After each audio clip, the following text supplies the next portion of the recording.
Je vous parle assez régulièrement du stress, j'en ai encore parlé ces derniers jours, parce que le stress est omniprésent, de nombreuses situations nous occasionnent du stress. Et je vous donne régulièrement des conseils sur ce point, comment le gérer. Aujourd'hui, j'aimerais aborder un point crucial que de nombreuses personnes n'ont pas conscience, et c'est bien souvent ce qui les épuise, ce qui les épuise, et même qui va jusqu'à les faire tomber dans la déprime, et plus grave encore, quand la déprime qui peut être passagère s'installe, c'est la véritable dépression. Comment éviter cela et comment éviter d'avoir recours à des anxiolytiques ou des antidépresseurs? C'est juste après le générique.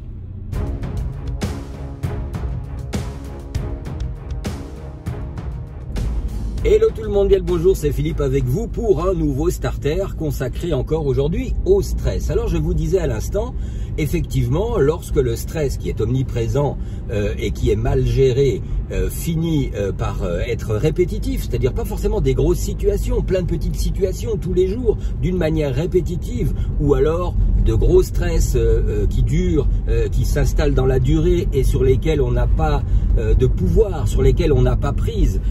Qu'est-ce qui se passe? Notre cerveau en fait est sollicité en permanence. D'ailleurs, quand on fait une mesure avec l'éthioscan, on le voit bien, l'activité neuronale affiche des chiffres pas possibles. Donc l'activité neuronale est à son comble, et du coup, pour pouvoir fonctionner, ce cerveau, il a besoin de quoi? Il a besoin d'énergie.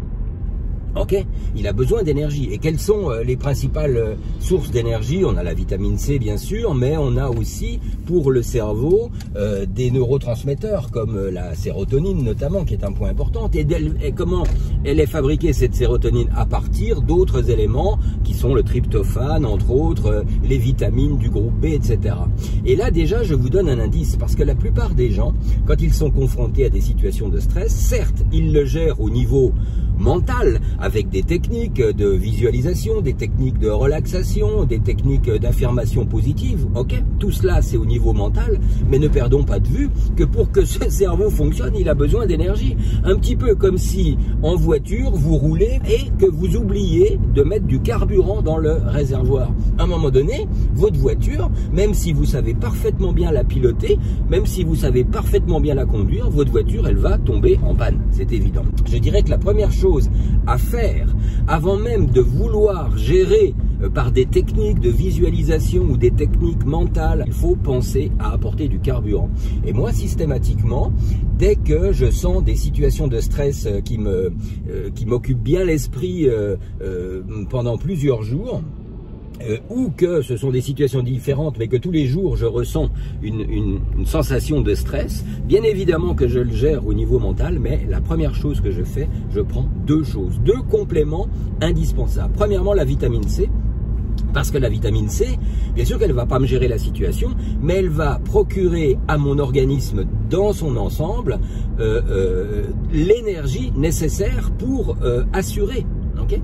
D'autant plus que la vitamine C est importante pour le système immunitaire, et on sait que le stress répétitif perturbe l'immunité, diminue l'immunité, flingue votre immunité littéralement. Donc la vitamine C c'est indispensable, et pas juste un jus d'orange. La vitamine C en bonne dose, c'est-à-dire moi personnellement je prends dans les situations comme ça de stress 2 à 4 grammes par jour minimum, parfois plus, mais bon, minimum 2 à 4 grammes par jour.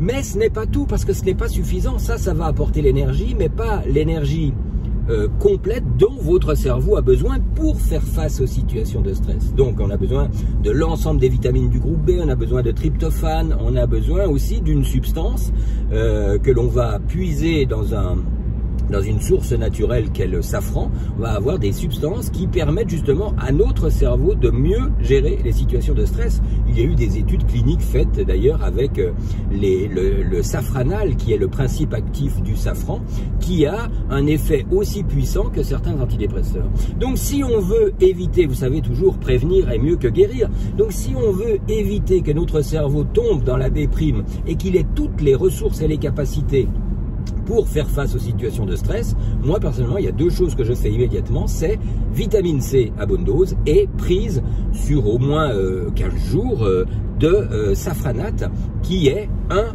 complexe de notre laboratoire Natura Clairvie, et qui contient l'ensemble des vitamines du groupe B, du tryptophane et bien évidemment du safran en bon dosage.